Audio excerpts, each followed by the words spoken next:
Very good morning बच्चों हमने chapter start किया था डिसॉल्यूशन ऑफ पार्टनरशिप फर्म। इसके अंदर हम इलस्ट्रेशन 8 तक कर चुके थे। Today we will start the illustration 9 और 10 भी करेंगे हम आज। ठीक है, तो इसके अंदर कोई नई चीज़ नहीं है, सिर्फ क्वेश्चन है। देखते हैं, कोई मतलब टॉपिक नहीं है। तो देखो इसके क्वेश्चन में क्या चीज़ आती है।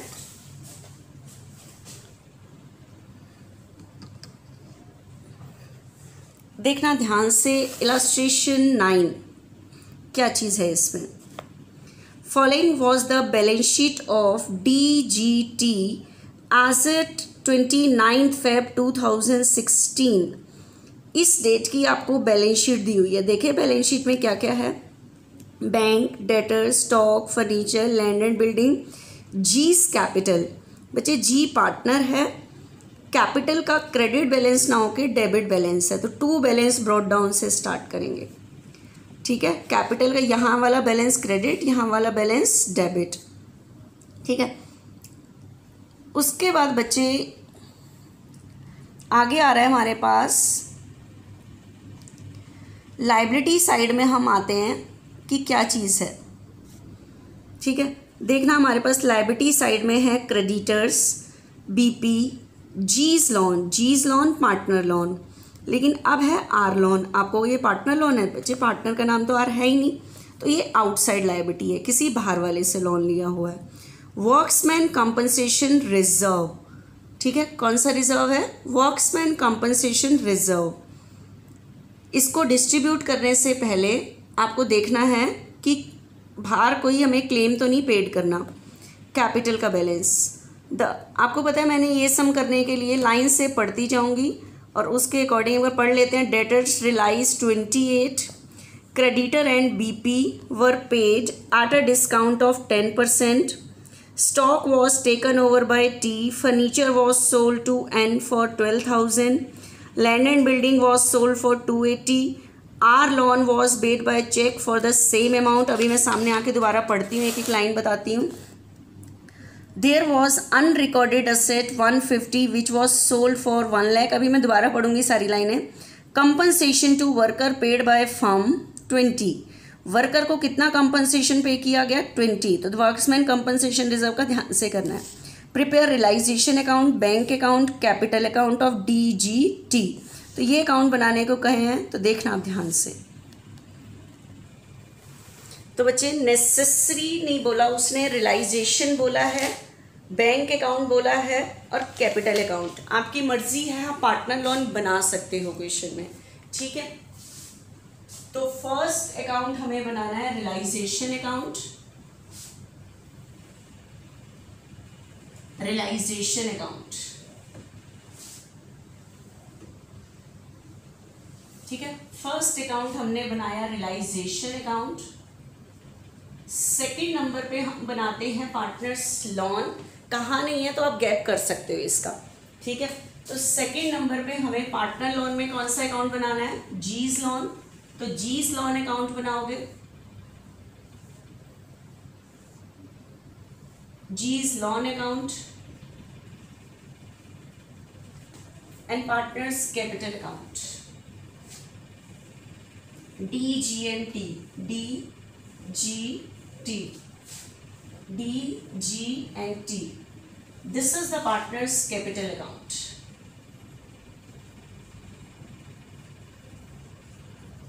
ठीक है, DGT। कैश अकाउंट या बनाए या बैंक अकाउंट। बैलेंस शीट में कैश का बैलेंस है तो कैश, बैंक है तो बैंक।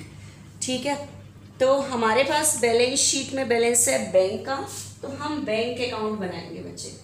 ठीक है, ये मैंने पूरे फॉर्मेट बना लिए। क्वेश्चन में जी's लोन अकाउंट बनाने को नहीं कहा तो हम स्किप कर सकते हैं इसको। ठीक है, तो लेट वी स्टार्ट बच्चों। ठीक है, मैंने आपको बताया था कि हमें जो सम स्टार्ट करना है वो करना है बैलेंस शीट की असेट साइड से स्टार्ट करना है। ठीक है, सम करना कहाँ से स्टार्ट करना है? बैलेंस शीट की असेट साइड से स्टार्ट करना है। तो देखना बच्चे ध्यान से, असेट साइड में सबसे पहले बैंक का बैलेंस है। बैंक बैलेंस रियलाइजेशन अकाउंट में ट्रांसफर नहीं होता क्योंकि ये बिकता नहीं है। तो बैंक के पैसे बिजनेस की असेट, असेट का डेबिट बैलेंस, तो टू बैलेंस ब्रॉट डाउन। ठीक है, कितना है बैंक का बैलेंस 26। इसको छोड़कर बाकी सारी असेट ट्रांसफर कर दो रियलाइजेशन में। कौन कौन सी असेट्स है? Debtor, stock, furniture, land and building, यहाँ तक है। तो ये सारी असेट की बुक वैल्यू है, ट्रांसफर टू रियलाइजेशन अकाउंट। तो debtor, stock, furniture, land and building debit है, डिक्रीज पे क्रेडिट, ट्रांसफर हो गया रियलाइजेशन में। तो एंट्री बनी realisation account debit, to debtor, to stock, to furniture, to land and building. तो बताओ रियलाइजेशन एंट्री में क्या हो रहा है? डेबिट। तो रियलाइजेशन के डेबिट में टू डेटर्स, ठीक है, टू डेटर्स, टू स्टॉक,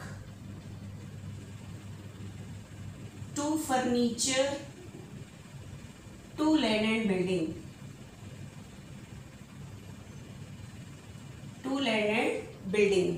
ठीक है, तो डेटर्स बताओ कितने दिए हुए हैं? 30। बची इलस्ट्रेशन 9 है। डेटर 30, स्टॉक 20, जिस बुक वैल्यू पे ट्रांसफर कर देते हैं, फर्नीचर 15 और लैंड एंड बिल्डिंग है 245। ठीक है, ये मैंने ट्रांसफर कर दिया। ये मैंने सेल नहीं किया बच्चे, ये मैंने ट्रांसफर किया है। उसके बाद नेक्स्ट चीज दी हुई है जीस कैपिटल। क्या दी हुई है? जीस कैपिटल। जीस कैपिटल पार्टनर की कैपिटल है, लेकिन ये क्रेडिट बैलेंस ना होके डेबिट में है, तो ये यहाँ से स्टार्ट होगा। तो to balance brought down, credit balance यहाँ से, बाय बैलेंस ब्रॉट डाउन, ये कैपिटल का डेबिट बैलेंस है। तो यहाँ लिखोगे 20,000, डी जी की कैपिटल का डेबिट बैलेंस। आगे चलो, क्रेडिटर्स एंड बीपी, ये क्या है? Outside liability. और चेक कर लो आप बैलेंस शीट में, और कोई तो आउटसाइड लायबिलिटी नहीं है, आर लोन, क्योंकि आर पार्टनर है ही नहीं। ठीक है, तो आउटसाइड लायबिलिटी को ट्रांसफर करो, एक तो क्रेडिटर और एक बीपी और एक आर लोन। क्रेडिट है, डिक्रीज पे डेबिट, तो creditor account debit, BP account debit, R's loan account debit to realisation. तो रियलाइजेशन एंट्री में क्रेडिट हो रहा है, तो रियलाइजेशन के क्रेडिट में by creditors, by BP, by R's loan, ये ट्रांसफर कर दिया हमने बुक वैल्यू पे। क्रेडिटर है 50, बीपी है 10, आर्स लोन 12, ये ट्रांसफर हो गए। उसके बाद बीच में एक रह गया था जीज लोन। जीज लोन होता है पार्टनर लोन। पार्टनर लोन यहाँ ट्रांसफर नहीं होता क्योंकि रियलाइजेशन अकाउंट में सिर्फ ट्रांसफर होती है असेट और आउटसाइड लायबिलिटी। पार्टनर लोन की पेमेंट के लिए हमने एक सेपरेट अकाउंट खोला है, तो पार्टनर लोन का बैलेंस वहाँ लिखोगे। लोन बिजनेस की लायबिलिटी का क्रेडिट बैलेंस, तो बैलेंस अपने अकाउंट में कैसे लिखते हैं? Bye balance brought down. तो बताना जी का लोन कितने का है? 8,000। तो ये मैंने बैलेंस लिख दिया बच्चे, डेट, पर्टिकुलर अमाउंट, ये सारा कुछ लिख लेना। उसके बाद है बच्चे वर्क्समैन कंपनसेशन रिजर्व। ये अनडिस्ट्रीब्यूटेड प्रॉफिट है। डिसॉल्यूशन के टाइम इसमें से क्या करना है? जितना आपने वर्कर को क्लेम पे करना है उतना रियलाइजेशन में ट्रांसफर करो। तो बताओ, मेरे पास workmen's compensation reserve balance sheet में गिवन है 26। एक बार बैलेंस शीट के नीचे देखो वर्कर को आपको कितना पे करना है। लास्ट लाइन पढ़ो 6, compensation to worker paid by firm 20। कितना कंपनसेशन पे किया गया? 20। तो आप ये जो वर्क्समैन कंपनसेशन रिजर्व, ये जो अनडिस्ट्रीब्यूटेड प्रॉफिट है, ये बांटोगे नहीं। कितना इसमें से वर्कर को पे करना है? पे किया है आपने 20। तो डायरेक्ट आप नहीं पे कर सकते, सारी आउटसाइड लायबिलिटीज की पेमेंट होती है रियलाइजेशन में। तो जितना आपने वर्कर को पे करना है उतना रिजर्व ट्रांसफर करो रियलाइजेशन में। ठीक है, तो वर्क्समैन कंपनसेशन रिजर्व क्रेडिट है, डिक्रीज पे डेबिट। कितना पे करना है? 20। तो 20 तो ट्रांसफर करो रियलाइजेशन में, 20 क्योंकि ये वर्कर को देना है, इतना रियलाइजेशन में ट्रांसफर करो। एंट्री होगी workmen compensation reserve account debit to realisation, क्योंकि वर्क्समैन कंपनसेशन रिजर्व क्रेडिट है, डिक्रीज पे डेबिट, तो workmen compensation reserve account debit to realisation. तो रियलाइजेशन के क्रेडिट में by workmen compensation reserve 20 transfer कर दिया। और कितना ट्रांसफर किया? जितनी पेमेंट करनी है। ठीक है, तो पेमेंट की एंट्री क्या होगी? अब आपके पास रियलाइजेशन क्रेडिट है तो पे करते टाइम रियलाइजेशन डेबिट होगा, तो एंट्री होगी realisation account debit to bank, क्योंकि मैंने जितना पे करना था वो रियलाइजेशन में ट्रांसफर कर दिया। तो मेरी लायबिलिटी किस नाम से पड़ी हुई है? रियलाइजेशन। तो जब मैं वर्कर को पे करूंगी तो रिजर्व को डेबिट नहीं करूंगी, रियलाइजेशन को डेबिट करेंगे। तो पे की एंट्री बनेगी realisation account debit to bank, ठीक है। तो रियलाइजेशन के डेबिट में टू बैंक, वर्कर को पे करने की एंट्री भी साथ साथ डाल दो, ठीक है। ये ट्रांसफर किया और उतना पे दिखा दिया। Realisation account debit to bank, तो बैंक के क्रेडिट में बाय रियलाइजेशन 20,000 रियलाइजेशन के डेबिट में और बैंक के क्रेडिट में। अब मुझे बताओ बाकी रिजर्व कितना बचा, 6, ठीक है। तो इसे कौन बांट लेंगे, पार्टनर्स अपनी प्रॉफिट शेयरिंग रेशो में, ठीक है। तो 6,000 रिजर्व पार्टनर्स बांट लेंगे अपनी प्रॉफिट शेयरिंग रेशो में। प्रॉफिट शेयरिंग रेशो है 2:2:1, तो 2:2:1 में ये बांट लेंगे, ठीक है। एंड नहीं, प्रॉफिट शेयरिंग रेशो बच्चे आपके पास इस क्वेश्चन में नहीं गिवन है। तो in the absence of partnership deed profit will be distributed equally, तो 1:1:1। तो एंट्री होगी workmen compensation reserve account debit to D capital to G's capital to T's capital, तो बाय वर्क्समैन कंपनसेशन रिजर्व। तो 6,000 जो बटे हैं 2 करके डिस्ट्रीब्यूट हो जाएंगे, ठीक है। तो ये डिस्ट्रीब्यूट हो गए। आगे चलो, उसके बाद हमें किसका बैलेंस दिया हुआ है बच्चे, कैपिटल का बैलेंस दिया हुआ है, ठीक है। किसका बैलेंस दिया हुआ है, कैपिटल का। तो देखना कैपिटल का डी और टी का क्रेडिट बैलेंस। तो देखो तभी मैंने स्पेस छोड़ा था क्योंकि बैलेंस ऊपर लिखना है। मेरे पास बैलेंस है डी का तो 1 लाख और इसका 150, जी का डेबिट था वो यहाँ आ गया, ठीक है। आपको पता है मैंने बैलेंस शीट से पूरा खत्म कर दिया। अब असेट कितने में बिकी वो सारे प्राइस बैलेंस शीट के नीचे गिवन होते हैं, तो पढ़ते जाना, उसके अकॉर्डिंग देखना। The firm was dissolve on the above date on the following terms.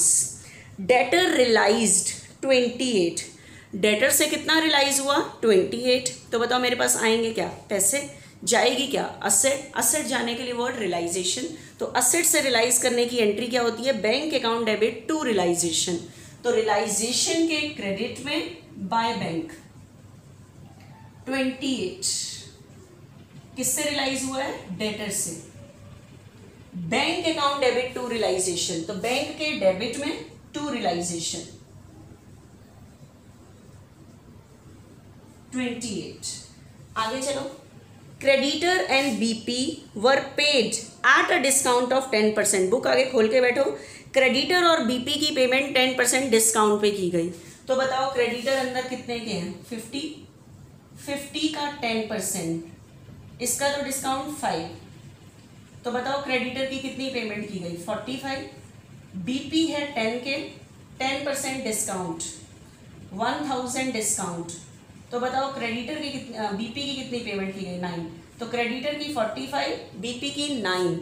आपको ये नहीं कि कम पेमेंट कर रहे हो ज़्यादा कर रहे हो, आप तो इस टाइम पेमेंट की एंट्री करो। तो बताओ पेमेंट की एंट्री क्या होती है, लायबिलिटी का नाम लिखूँ या रियलाइजेशन को डेबिट करो। रियलाइजेशन, क्योंकि हमने सारी लायबिलिटी को ट्रांसफर किया रियलाइजेशन में, तो हमारी सारी लायबिलिटी पड़ी हुई है रियलाइजेशन के क्रेडिट में। अब जब पे करेंगे तो रियलाइजेशन डेबिट होगा। तो एंट्री होगी realisation account debit to bank. एक ही एंट्री, दोनों की सेम एंट्री होगी, तो 45 और 9 54 से इकट्ठी एंट्री हो जाएगी realisation account debit to bank. तो रियलाइजेशन के डेबिट में टू बैंक, लेकिन दो चीज़ों की इकट्ठी एंट्री कर रहे हो। क्रेडिटर्स की पेमेंट 45 और बीपी की पेमेंट कितनी की गई 9, तो टोटल पेमेंट कितनी की गई 54। तो एंट्री हो रही है realisation account debit to bank, तो बैंक के क्रेडिट में बाय रियलाइजेशन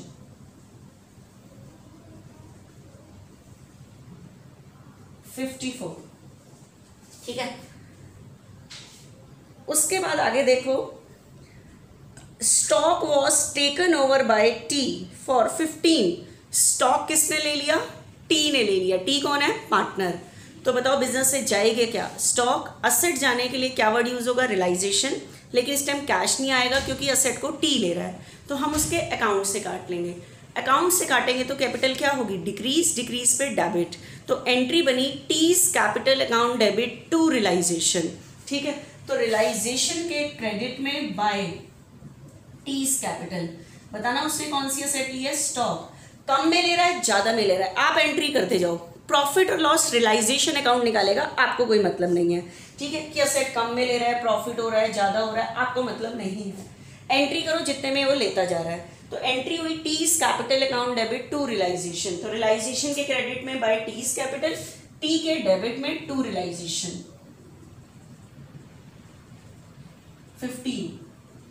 आगे चलो, कह रहा है furniture was sold to N, furniture किसको बेचा गया, एन को। एन कौन है, एन कोई पार्टनर है, नो देखो एन पार्टनर नहीं है, इसका मतलब बाहर वाले को बेचा गया। बाहर वाले को बेचेंगे वो तो कैश देगा, मेरे पास बाहर वाले का थोड़ी कोई अकाउंट खुला हुआ है कि मैं उसके अकाउंट से काटूं। पार्टनर अगर कोई एसेट लेता है तो मैं उसके अकाउंट से काटती हूँ क्योंकि वो कैश नहीं देता, लेकिन एन तो कोई पार्टनर नहीं है, तो हमने एन को बेचा है तो एन तो हमें कैश देगा, तो मुझे उसके नाम से कोई मतलब नहीं है, तो मेरे पास पैसे आएंगे और असेट जाएगी। तो एंट्री होगी bank account debit to realisation, ठीक है। तो रियलाइजेशन के क्रेडिट में बाय बैंक कौन सी असेट बेची है, एन को, फर्नीचर 12,000 में। क्या एंट्री हो रही है, bank account debit to realisation, तो बैंक के डेबिट में to realisation.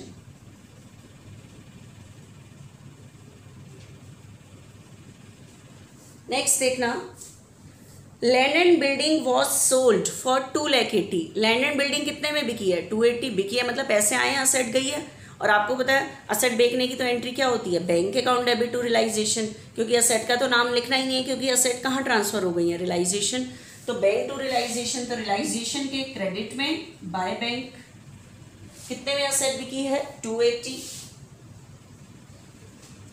Land and building क्या एंट्री हो रही है, bank account debit to realisation, तो बैंक के डेबिट में टू रियलाइजेशन 280, ठीक है। आगे चलो, आर लोन, अब आर लोन क्या था, आउटसाइड लायबिलिटी थी। R loan was paid by cheque for the same amount, R loan की सेम जितनी बैलेंस शीट में उतनी ही पेमेंट की गई, तो आर लोन आउटसाइड लायबिलिटी कितनी है, 12, उतनी ही पेमेंट की गई, सेम अमाउंट, ना कम ना ज़्यादा। तो आउटसाइड लायबिलिटीज की पेमेंट की एंट्री क्या होती है, रियलाइजेशन टू बैंक, ठीक है। तो रियलाइजेशन के डेबिट में टू बैंक 12,000, आर लोन कितना था, 12,000, ठीक है। तो ये आर लोन की पेमेंट की गई। तो रियलाइजेशन टू बैंक, तो बैंक के क्रेडिट में बाय रियलाइजेशन 12,000। नेक्स्ट आगे बढ़ो, नेक्स्ट लास्ट लाइन पढ़ना बच्चे, there was an unrecorded asset of 150। अब आप कहोगे अनरिकॉर्डेड असेट क्या होती है, अनरिकॉर्डेड असेट होती है which is not shown in balance sheet, जो बैलेंस शीट में नहीं शो ऑफ, बैलेंस शीट में नहीं दिखाई, जो आपके पास बैलेंस शीट गिवन है जो उसमें नहीं है, उसको सेल किया गया।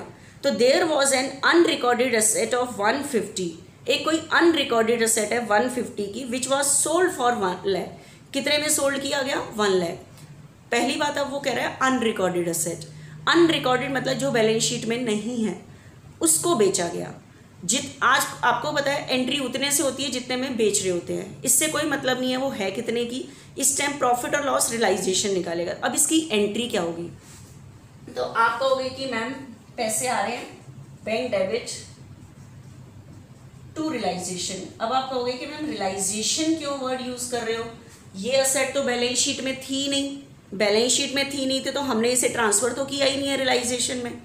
हम असेट जाने के लिए रियलाइजेशन वर्ड क्यों यूज़ करते हैं, क्योंकि हमने इस असेट को बेचने से पहले सारी असेट को ट्रांसफ़र किया, और ट्रांसफ़र सिर्फ उन्हीं असेट को करते हैं जो बैलेंस शीट में होती हैं। हमारे पास उनका डेबिट बैलेंस होता है, डिक्रीज पे क्रेडिट करते हैं, ट्रांसफ़र कर देते हैं रियलाइजेशन में, ठीक है। हम बैलेंस शीट की असेट साइड से स्टार्ट करते हैं, लेकिन उसने कहा ये अनरिकॉर्डेड असेट है। अनरिकॉर्डेड मतलब जो बैलेंस शीट में नहीं थी उसको बेचा गया। तो आप कहोगे जब बैलेंस शीट में नहीं थी तो मैम हमने इसको रियलाइजेशन में ट्रांसफ़र नहीं किया, तो रियलाइजेशन में ट्रांसफ़र नहीं किया तो ये रियलाइजेशन वर्ड क्यों यूज़ कर रहे हो आप। तो अब मेरी बात को ध्यान से सुनना, ठीक है। ट्रांसफ़र होती है सिर्फ जो बैलेंस शीट में जिनका बैलेंस होता है, तो ये तो अनरिकॉर्डेड असेट है। तो अभी रियलाइजेशन में ट्रांसफ़र नहीं है तो हम इसके लिए रियलाइजेशन वर्ड यूज़ ना करें, क्या वर्ड यूज़ करें, अनरिकॉर्डेड असेट, अनरिकॉर्डेड असेट। अब मेरी बात को ध्यान से सुनना, ठीक है। अनरिकॉर्डेड असेट यूज़ किया, आप बताओ ये बैलेंस शीट में नहीं थी, मैंने ऐसे ही हमारे अनरिकॉर्डेड मतलब जो बैलेंस शीट में नहीं थी उसको सेल किया, मेरे पास इसका बैलेंस तो था ही नहीं बैलेंस शीट में। तो जब मैंने इसको सेल किया तो मैंने इसको क्रेडिट किया। मेरे पास डेबिट होता तभी तो क्रेडिट करती, मेरे पास तो था ही नहीं है बैलेंस शीट में बैलेंस। तो जब मैंने इसको सेल की एंट्री में ये किया तो मेरे पास अनरिकॉर्डेड एक नया नाम यूज़ हुआ, इसका क्रेडिट बैलेंस बचेगा। ठीक है, बैलेंस सिस्टम बचाना नहीं है। तो अब मुझे बताओ, ऐसी असेट जो मेरे पास रिकॉर्ड में नहीं थी उसको मैंने ऐसे ही बेचा, तो मतलब ऐसी असेट से पैसे आए जो मेरे पास रिकॉर्ड में ही नहीं थी, तो ये मेरे लिए प्रॉफिट है। ठीक है, और प्रॉफिट आपको पता है, मैंने कहा था रियलाइजेशन अकाउंट एक नॉमिनल अकाउंट भी है। खर्चे और लॉस इसके डेबिट में आते हैं, प्रॉफिट इसके क्रेडिट में आते हैं, इनकम इसके क्रेडिट में आती है। तो ऐसे ही असेट को हमने सेल किया और हमें पैसे रिसीव हुए, तो ये हमारे लिए प्रॉफिट है। प्रॉफिट रियलाइजेशन के क्रेडिट में आए, तो मैं क्या करूँगी, क्रेडिट बैलेंस है, डिक्रीज पे debit, unrecorded asset account debit to realisation. ठीक है, प्रॉफिट रियलाइजेशन के क्रेडिट में, क्योंकि रियलाइजेशन अकाउंट एक नॉमिनल अकाउंट भी है। ओवरऑल एंट्री देखना, अनरिकॉर्डेड असेट क्रेडिट हुई, अनरिकॉर्डेड असेट डेबिट हुई, तो एंट्री क्या बची, बैंक टू रियलाइजेशन। तो ये वही बची जो असेट को बेचने की एंट्री है। असेट को सेल करने की एंट्री मैंने आपको यही तो बताई थी, bank account debit to realisation, bank account debit to realisation entry मैंने आपको बताई थी, bank account debit to realisation, यही बताई थी। तो ओवरऑल आपका रिजल्ट क्या निकला कि कोई असेट बैलेंस शीट के अंदर हो या ना हो, उसको सेल करने की एंट्री क्या रहती है, सेम। देखो हम ट्रांसफर करते थे तब भी रियलाइजेशन वर्ड, अब ये इनकम की वजह से ट्रांसफर हुई, तो रियलाइजेशन तो ओवरऑल क्रेडिट हुआ। तो ओवरऑल आपके पास क्या कंक्लूजन निकला कि कोई असेट बैलेंस शीट के अंदर हो या ना हो, उसकी बिकने की एंट्री सेम है, प्लस कोई लायबिलिटी बैलेंस शीट के अंदर हो या ना हो, उसकी पेमेंट की एंट्री सेम है, क्योंकि नए नाम तो यूज़ करने ही नहीं है।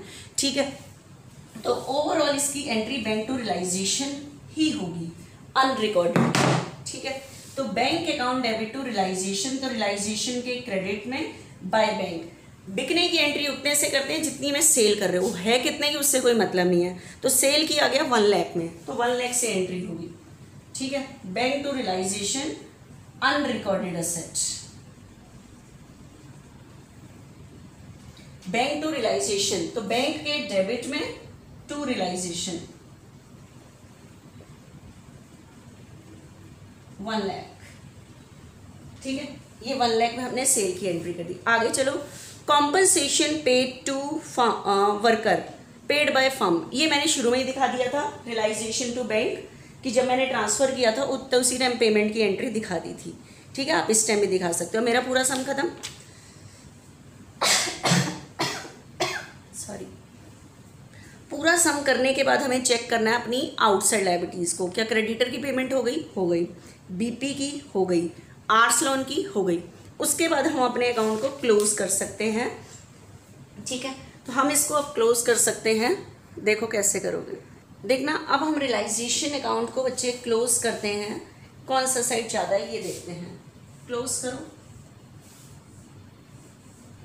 ये वाला साइड, इस साइड का टोटल करो, इस साइड का टोटल करो, ये इनकम साइड है, ये वाला साइड ज़्यादा है इस बारी, तो 5,27,000 इतना ही टोटल यहाँ लिखो, 5,27,000। इसमें से ये एक्सपेंस साइड माइनस कर दो। ठीक है, तो ये हमारे पास आ रहा है 1,31,000 प्रॉफिट आया। प्रॉफिट पे बताओ किसका राइट है, पार्टनर का, तो to profit transfer to partners capital account, DGT। Ratio है 1:1:1, हमारी प्रॉफिट शेयरिंग रेशियो कितनी है, 1:1:1। तो देखना एक बारी, तो 1/3,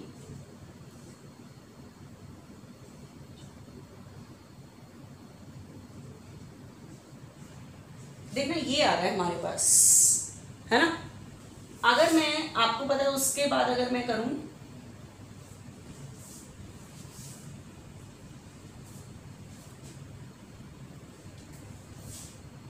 इतना, लेकिन आपको अपना आंसर पॉइंट में नहीं रखना।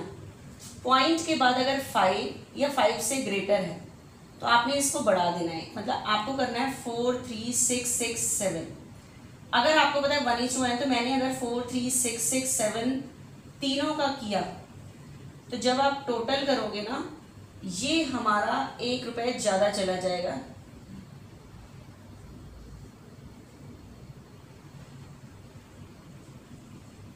ठीक है, तो ये ज़्यादा नहीं जाना चाहिए 1 रुपये। तो आप किसी एक को 6 रहने देंगे, क्योंकि टोटल 1,31,000 आना चाहिए।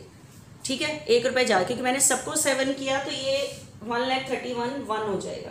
तो एक को 6 रह दे देना। ठीक है, तो कभी भी आंसर को पॉइंट में नहीं रखना, राउंड ऑफ कर देना है। तो 4, 3, 6, 6, 7, 4, 3, 6, 6, 7, 4, 3, 6, 6, 6 मैंने लास्ट वाले का कम किया है, किसी का भी कर सकते हो। तो बताओ ये कौन से अकाउंट का प्रॉफिट है? रियलाइजेशन। एंट्री होगी ट्रांसफर की, realisation account debit to D's capital, G's capital, T's.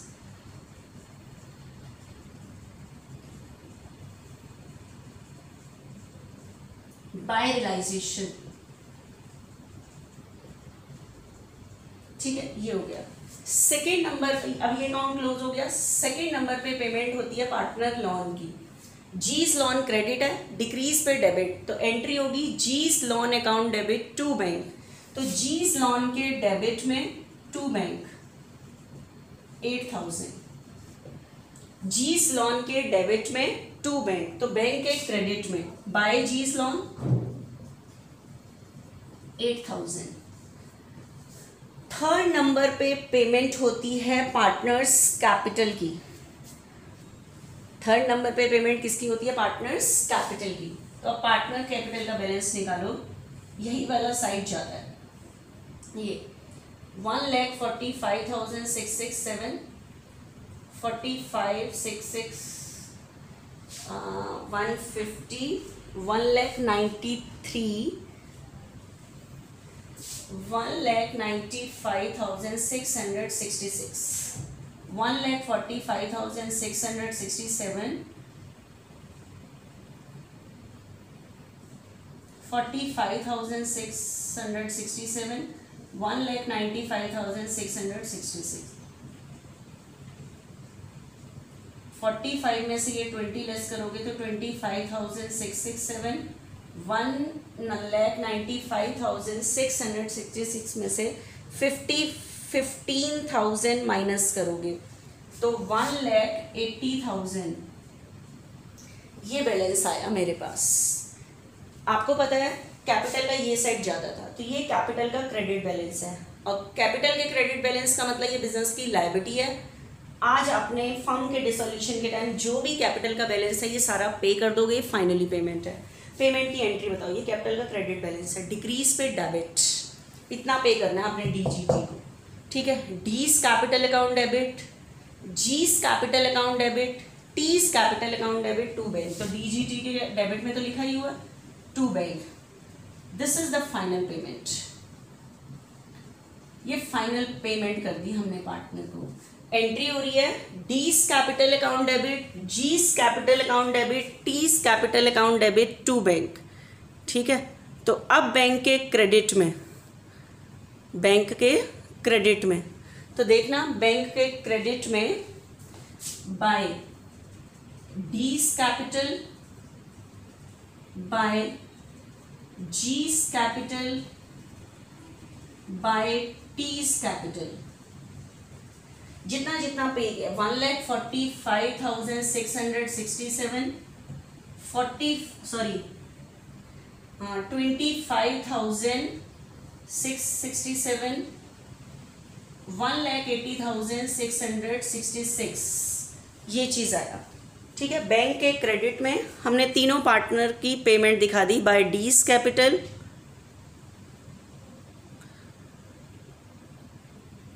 Bye D's capital,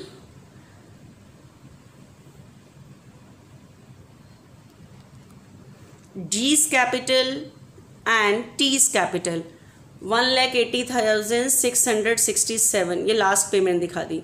अब आपके सम की वेरिफिकेशन क्या है कि दोनों साइड का टोटल क्या कर जाएगा? मैच कर जाएगा। ठीक है, सम की वेरिफिकेशन है कि दोनों साइड का टोटल क्या कर जाएगा? मैच कर जाएगा। ठीक, तो कुछ नहीं था, सब में इजी था, कोई न्यू टॉपिक नहीं था।